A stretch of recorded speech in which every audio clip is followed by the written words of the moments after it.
Nuestro sistema de salud es uno de los mejores del mundo. Está tan preparado como el mejor para llegar a hacer lo que se tiene que hacer. En estos casos hay que hacer varias cosas, por supuesto. Hay que prevenir para que no lleguen las personas a enfermar, eso como es lógico. Diagnosticar precozmente para que antes de que esa persona contagie a otras personas y antes de que esa persona consolide su enfermedad, en el momento que tiene la fase preclínica detectable, sea a su vez eficaz el tratamiento.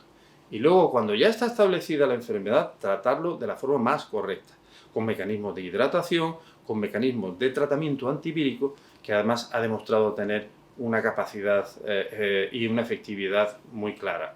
Desde ese punto de vista, el riesgo cero no existe.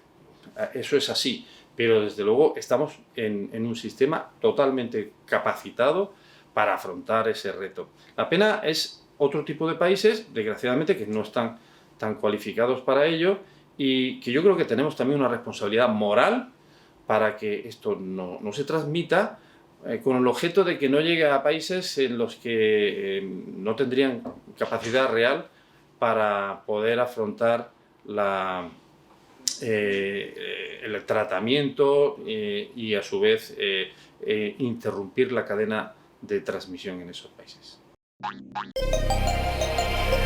Universitat de València.